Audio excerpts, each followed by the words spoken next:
요즘 전쟁은 상당히 혼란스럽습니다. 우크라이나 전쟁도 그렇고 또한 대만 전쟁에 대한 위기 촉발, 더군다나 최근에 이스라엘 전쟁으로 중동이 불바다가 되고 있는 상황을 보고 있습니다.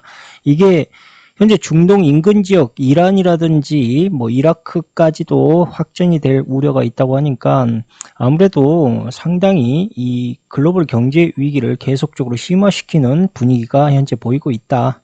이건 좀 장기적인 흐름으로 가게 될 것이다라고 보고, 제가 예전 방송에서 늘 말씀드렸다시피 이렇게 경제 체제를 붕괴시킨 뒤에 그레이트 리셋이라는 새로운 화폐를 만들어내는 시스템으로 흘러가게 될 것이다. 그러니까 이번 이스라엘 전쟁이 결코 우연으로 일어난 전쟁은 아니다. 팔레스타인과 이스라엘의 이 전쟁은 상당히 의도된 전쟁이다라고 우리가 생각을 해야 된다는 겁니다. 이렇게 늘 계획대로 흘러가고 있지만 사람들은 이 계획의 모든 일환을 그저 우연으로 보고 있습니다. 이스라엘 전쟁도 우연, 우크라이나 전쟁도 우연, 대만 전쟁의 침공도 우연. 왜 이렇게 전쟁이 계속적으로 발발하고 있는가에 대한 의구심은 아무도 가지고 있지 않습니다. 그러나 이 모든 것은 다 정확한 그때 동시다발적으로 연이어 발발할 수 있도록 계획이 되어 있었다라고 저는 말씀드리고 싶고, 어쨌든 이러한 전쟁이 계속 발발될수록 글로벌 스태그플레이션이 전 세계에 도래하게 될 것이다라고 생각을 하고 있습니다. 더 말씀드리자면 이렇게 전쟁을 연이어 발발하는 그 이유도 글로벌 스태그플레이션을 일으키려고 하는 그들의 의도된 계획이다라고 볼 수가 있고, 글로벌 스태그플레이션은 물가와 화폐의 괴리감을 장기적으로 만들어냄으로 인해 새로운 화폐를 탄생시키는 명분을 만들어내게 될 것이다. 그리고 연이은 전쟁의 계획적인 흐름은 결국 전 세계의 스태그플레이션의 기조를 만들어내게 될 것이고, 스태그플레이션은 즉 물가와 화폐에 큰 괴리감을 만들므로 인해 새로운 화폐 탄생에 대한 명분을 명확하게 제시하게 될 것이다.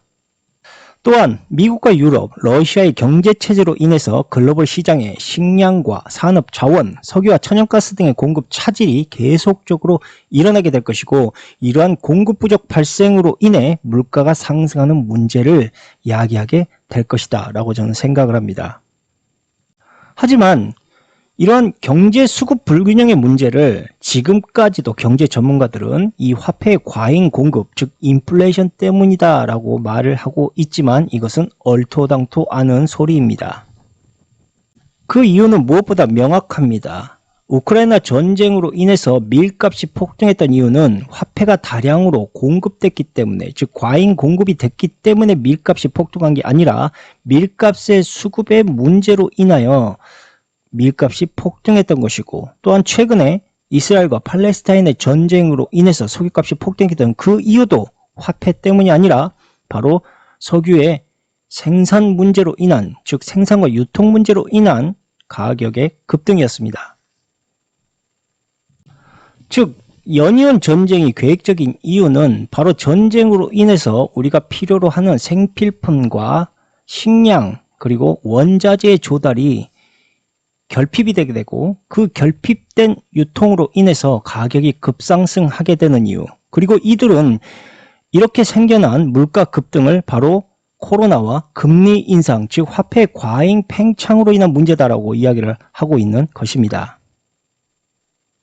더 분명하게 말씀드리자면 이미 사상 최대 규모로 늘어나고 있는 부채는 10년 전, 아니 15년 전부터 인류가 감당할 수 없는 부채 더미에 이미 시달리고 있습니다. 그러니까 10년 전이나 지금이나 어차피 갚지 못할 부채에 대한 문제를 안고 있었고, 통화 팽창 역시도 그 이상 돈을 찍어내지 않는들 클 의미를 갖지 않을 정도로 이미 통제가 불가능한 상황에 왔다라는 것입니다. 즉 얼마의 화폐가 전 세계에 뿌려지고 얼마의 부채가 늘어나고 있는가에 대한 문제는 이미 아무런 의미가 없게 되었다는 것입니다. 즉 이들은 화폐를 과량으로 뿌렸기 때문에 생긴 문제다라는 것을 언론에 뿌리고 사람들이 그렇게 믿게끔 만들고 금리 인상을 강제적으로 추진하는 것입니다. 하지만 사실 우리 경제에 직접적인 영향을 주는 것은 화폐가 아니라 바로 코로나와 같은 인위적인 전염병, 그리고 연이어 일어나고 있는 전쟁, 그 모든 것들이 경제 위기라는 명분으로 흘러가고 있고, 사람들은 이 문제를 직접적으로 겪고 있음에도 불구하고 이것이 모두 화폐 팽창 때문에 생긴 문제다라는 착각을 아직까지 가지고 있다는 겁니다.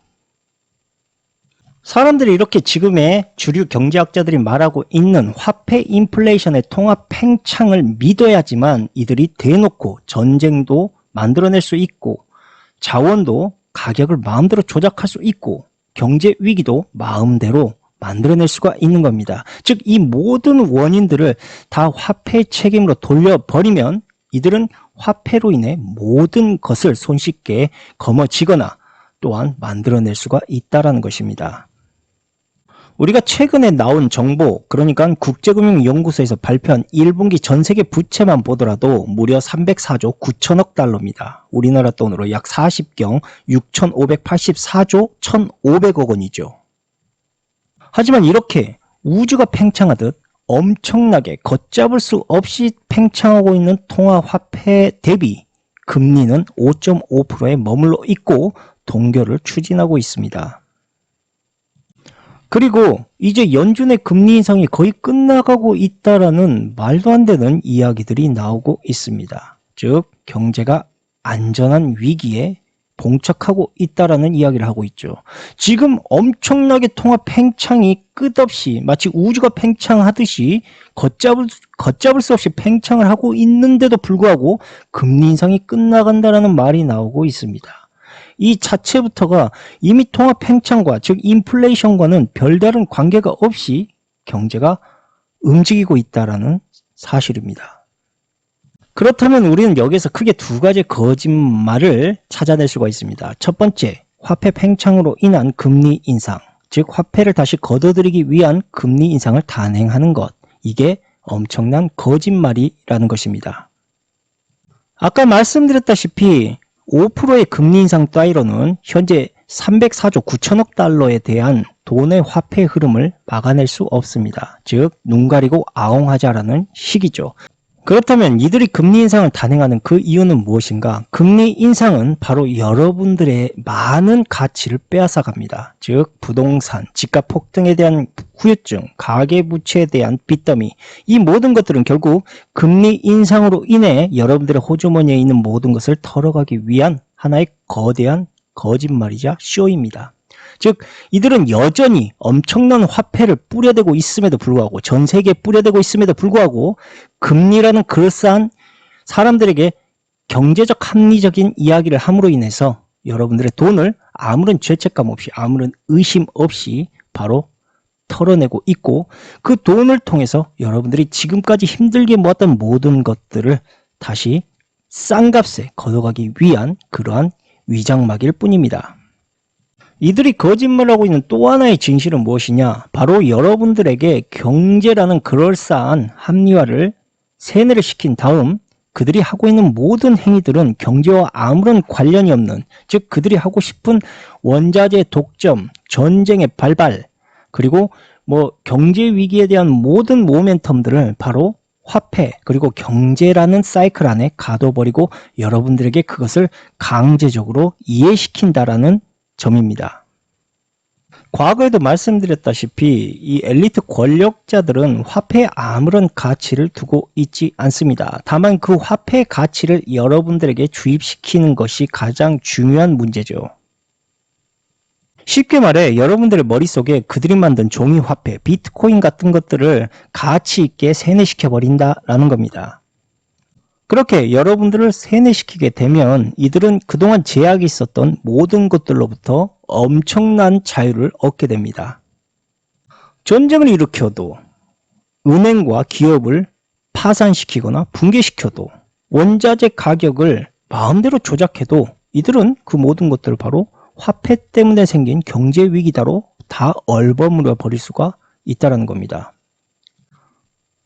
그리고 여러분들은 그 말을 수긍할 수밖에 없는 게 이미 여러분들 머릿속에는 돈과 비트코인에 대한 가치가 스스로를 이미 가치가 있다라고 인정해 버리기 때문에 이들이 하고 있는 모든 말들이 다 맞는 것처럼 들릴 수밖에 없는 겁니다.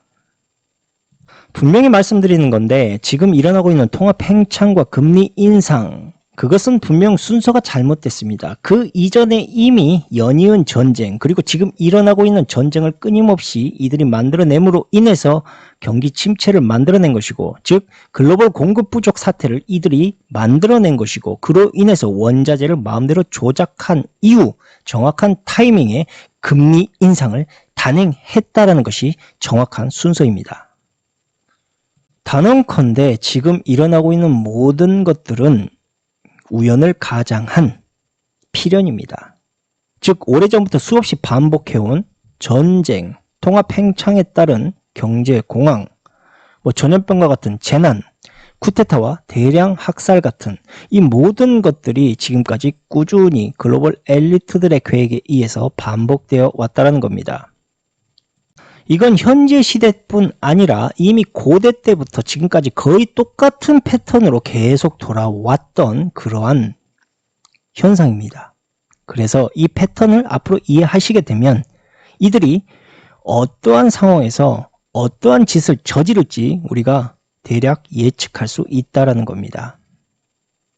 그럼에도 많은 경제학자들이 이것을 예측하지 못하는 이유는 바로 그들이 배운 주입식 교육에 따른 경제 교육을 받아왔기 때문이고, 이 모든 것들이 그저 우연으로 일어난 하나의 자연현상과 같은 예측할 수 없는 범위 내에 일어나고 있는 것들이다 라고 그렇게 배워왔기 때문에 이들은 그들이 가지고 있는 이러한 블랙 패턴을 거의 이해하지 못했기 때문에 생긴 문제들입니다.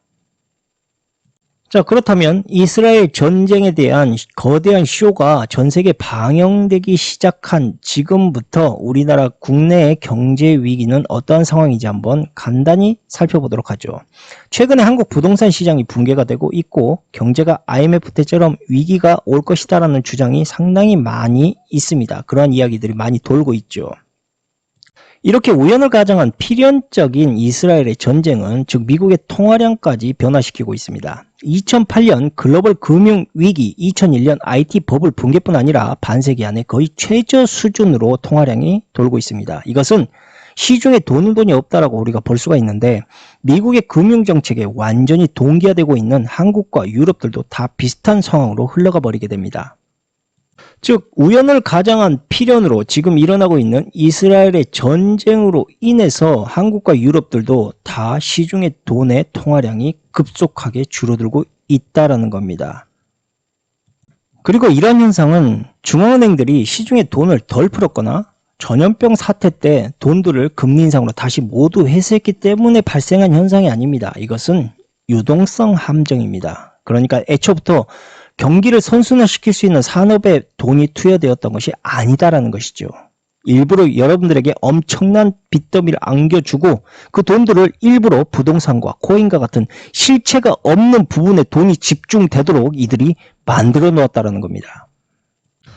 그렇습니다. 이들은 일부러 돈을 잘못 푼 것입니다. 여러분들에게 모든 부담이 가도록 말이죠. 그래서 초이노믹스, 아베노믹스 같은 돈을 풀어서 그 돈들이 바로 여러분들이 엄청난 빚더미로 남을 수 있는 자산 부분에 집중시키도록 만든 겁니다. 그리고 그렇게 빚더미로 만들고 금리 인상을 단행하지만 이 금리 인상 자체만으로 여러분들에게 큰 타격을 줄 수가 없습니다. 왜냐하면 공급망 붕괴와 금리 인상이 맞물려야지만 이들이 여러분들에게 큰 타격을 줄 수 있기 때문입니다. 그래서 그 타격을 줄 수 있는 가장 확실한 방법이 무엇이냐? 그것이 바로 전쟁입니다. 그리고 이렇게 엄청나게 풀려버린 돈들은 여러분들의 호주머니로 결코 들어가지 않았습니다. 사실상 여러분들이 누릴 수 있는 혜택은 재난지원금 그 이상 이하도 아니었습니다. 즉 돈이 없는 빈민층들은 그저 돈을 만져보지도 못했고 중산층들이 가지고 있는 자산, 즉 부가 집중되어 있는 경제 부가 집중되어 있는 허리에 바로 부동산과 코인과 같은 함정을 심어놨던 것입니다. 그리고 그 돈들은 모두 지금 정부와 은행이 진공청소기처럼 빨아들여서 시중의 유동성을 고갈시키고 있는 것입니다. 물론 지금도 진행 중이기는 하지만 자영업자와 중소기업들 엄청나게 매출에 큰 타격을 현재도 입고 있죠. 이 모든 것들도 유대 은행가들이 주택과 주식 등 투기적 자산의 돈을 일부러 과잉 공급함으로 인해 생긴 문제들입니다. 이렇게 되면 소유자산 없이 노동소득만으로 생계를 이어나가는 사람들은 경기 불황에 물가까지 올라 지출이 크게 증가하게 되고 그들은 더 큰 돈을 은행으로부터 가져올 수밖에 없는 이중 삼중고를 겪게 됩니다. 지금의 미국의 유대 금융 사기업인 패드의 금리는 2008년 미국의 부동산 버블 붕괴 직전의 수준을 이미 넘어서고 있습니다. 과거에 6.5%의 금리 사태에서 IT 버블이 붕괴되었고 5.25%에서 리먼 파산으로 불리우는 2008년 서브프라임 모기지 사태가 발생했었습니다. 이것은 어떤 하나의 공식과 같습니다. 그러니까 과거 1929년 미국 대공황과 일본의 1991년 부동산 버블 붕괴 때도 마찬가지로 금리의 과도한 상승으로부터 이어졌고 한국의 97년 IMF 외환 사기 사건 때도 이와 같았습니다. 쉽게 말씀드리자면 금리 인상이라는 것은 곧 버블의 붕괴를 이야기하고 버블의 붕괴는 여러분들의 자산을 강탈한다라는 의미와 같습니다. 즉 이것은 일부러 FRB, 지금의 패드가 금리를 지속적으로 인상을 하고 있는 이유이기도 합니다. 그렇게 자신들이 만들어온 모든 자산의 버블을 여러분들의 부채로 다 집어 던지고 글로벌 금융 위기를 일으켜서 자신들의 책임을 회피하고 그렇게 낮아진 자산을 다시 걷어들이기 위한 행위입니다. 그러니까 지금의 주류 경제학자들이 바보처럼 떠들어대고 있는 가계부채를 줄이고 집값과 물가를 안정시켜서 경제 정의를 실현해야 한다는 말은 완전히 허황된 이야기입니다. 왜냐하면 이러한 것들을 하지 않기 위해서 일부러 이들은 금리 인상을 추진하고 버블의 붕괴를 만들기 때문입니다.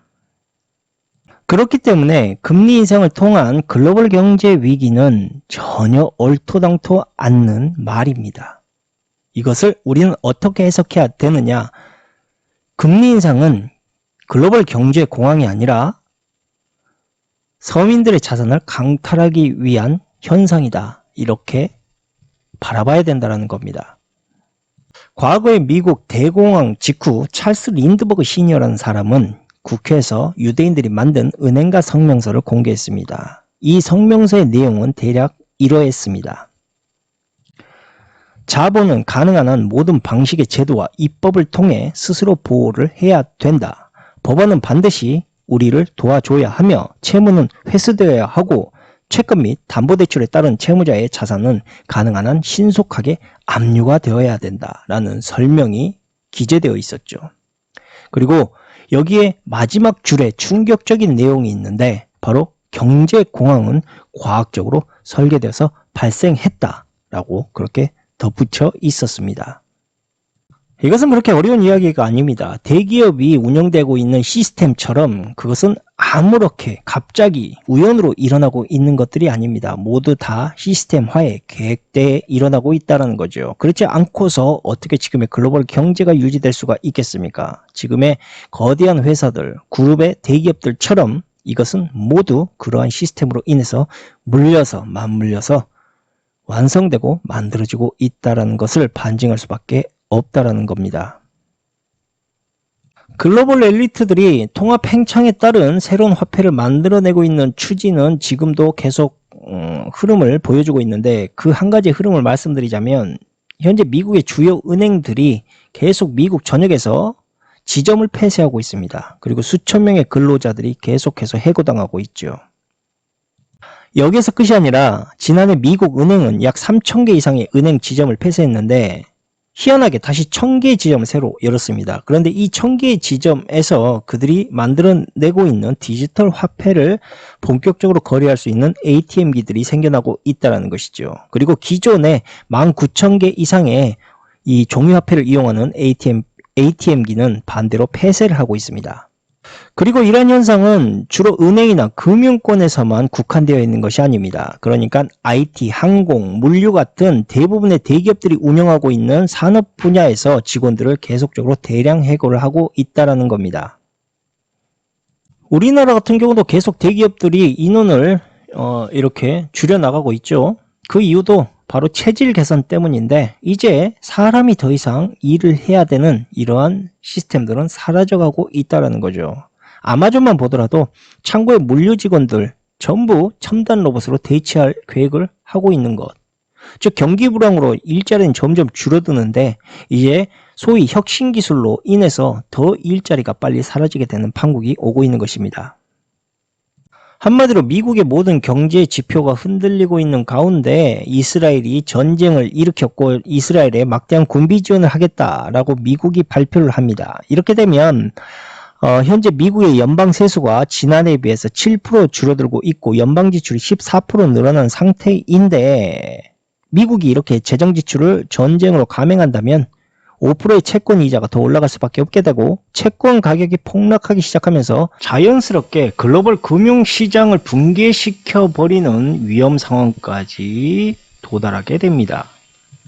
이것은 상당히 의도적인 결과다라고 볼 수가 있습니다. 이스라엘 전쟁은 결국 미국의 경제 상황을 더 악화시키게 될 것이고 이것은 더 나아가 글로벌 금융시장을 붕괴시키기 위한 그러한 거대한 명분의 쇼를 우리가 보고 있다라고 봐야 됩니다. 즉 이스라엘이 일부러 미국의 경제를 전쟁으로 파탄내려고 하고 있는 것이죠. 이렇게 위태로운 경제의 위기를 만들어내고 있는 이스라엘을 보면서 한국의 주택 가격이 최근에 다시 상승하고 보합세를 보이고 있는 것을 보면서 우리가 주택이 이제 경제가 회복되려고 하고 있는구나 라고 볼 수가 있을까요? 전혀 아니겠죠.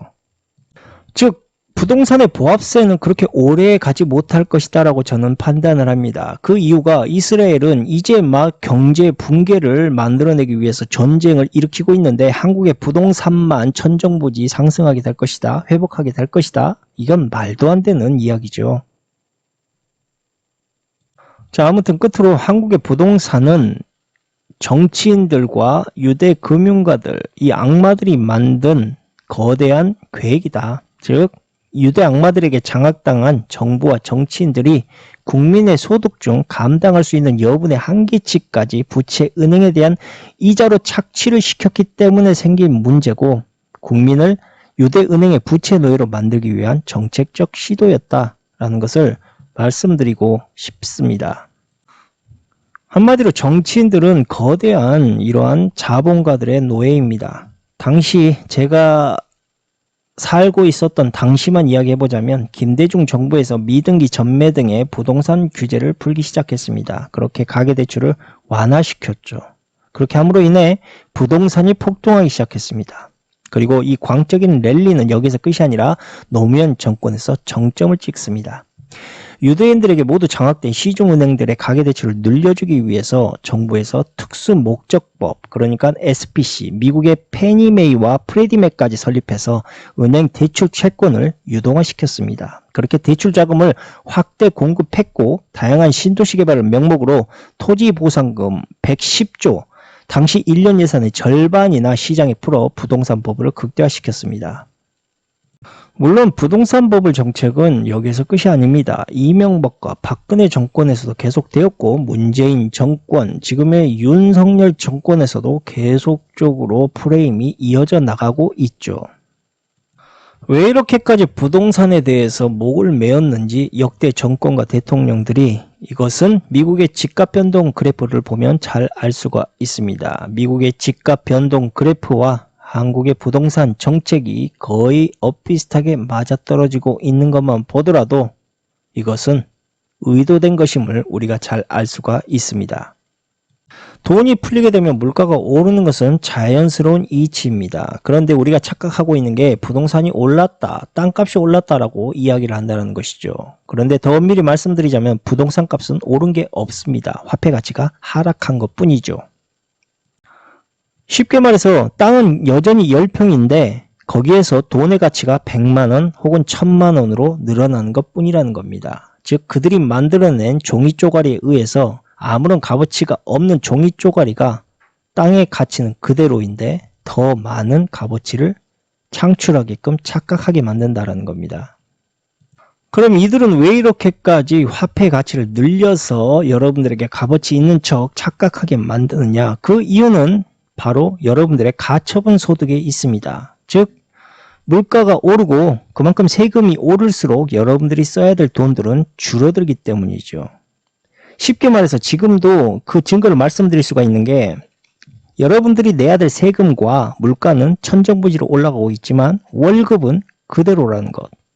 즉, 이 상태가 지속이 되면 여러분들이 소비해야 될 물리적, 시간적, 정신적 여유가 없어지게 된다는 겁니다.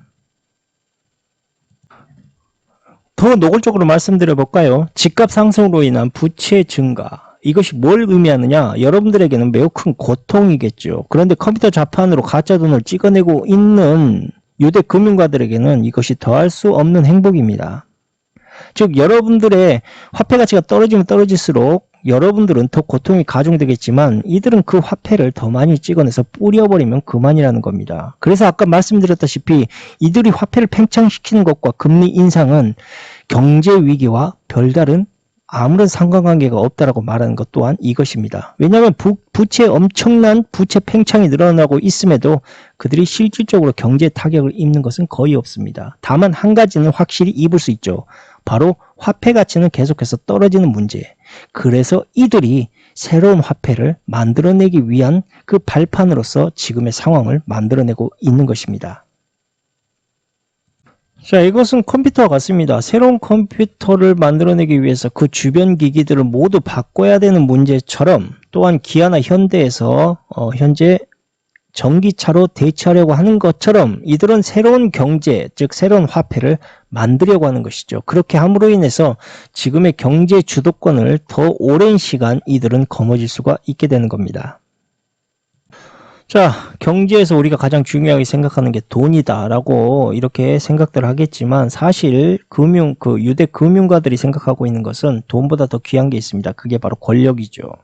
이들은 권력만 있으면 언제든 대공황으로 경제를 붕괴시키고 다시 큰 돈을 벌 수 있다 이렇게 생각을 합니다. 그리고 그렇게 큰 돈을 벌고 그 국가의 권력마저 빼앗을 수 있는 그러한 힘을 가지고 있는 것이죠.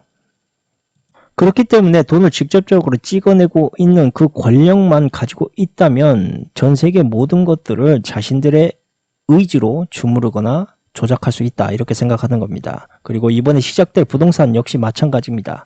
이 부동산 시장의 붕괴와 경제공황의 목적 모두가 다 글로벌 권력을 장악하는 데 있습니다. 그래서 아직 부동산의 버블은 꺼지지 않았다. 이제 시작이다라고 저는 말씀드리고 싶고 한국의 부동산 시장 반드시 붕괴가 될 것입니다. 그리고 상당히 L자 그래프를 그려가면서 상당히 고통스러운 시간이 장기간 지속되겠죠. 그동안 젊은이들 엄청난 부채를 짊어지고 집을 샀던 젊은이들은 그 고통을 감내해야 되는 그런 상황에 직면하게 될 것입니다. 그리고 한 가지 더 말씀드리자면 이건 저의 판단이긴 합니다만 이제 그 부동산의 붕괴가 시작되면 다시 예전처럼 회복되지는 않을 거라고 저는 판단을 합니다. 그 이유는 이미 이들은 경제 성장에 따른 자유를 그 주도권을 가져오는 단계에 접어들었기 때문입니다. 바로 화폐 새로운 체제의 도입, 즉 CBDC를 통한 현금 없는 사회를 만들어내기 위한 전초에 접어들었다. 여기에 디지털 ID, 신분증, 또한 15분 도시, 즉 스마트 시티라고 불리우고 있고 사우디아라비아에서 추진하고 있는 네옴시티, 이러한 감옥 도시를 현재 준비하고 또한 계획하고 있다. 그러니까 지금의 현 체제가 이제 새로운 도시의 개발로 인해서 신체제로 이전되고 있는 그러한 현재 극변기에 접어들고 있다. 다가올 앞으로의 미래에 대해서 제가 간략히 설명을 드리자면 지금의 시대는 상당히 이 격변기고 과도기다.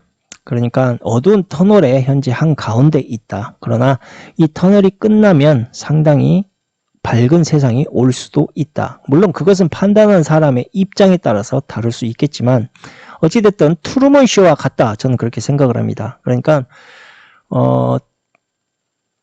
짐 캐리처럼 트루먼의 바깥 세상을 보고 싶은 사람도 분명히 있을 것이고 트루먼의 그 세상에서 안정적인 삶을 원하는 사람도 있을 것이다. 물론 그중 어떤 것이 자신의 삶에 맞는 것인지는 스스로가 판단해야 될 그러한 문제겠죠.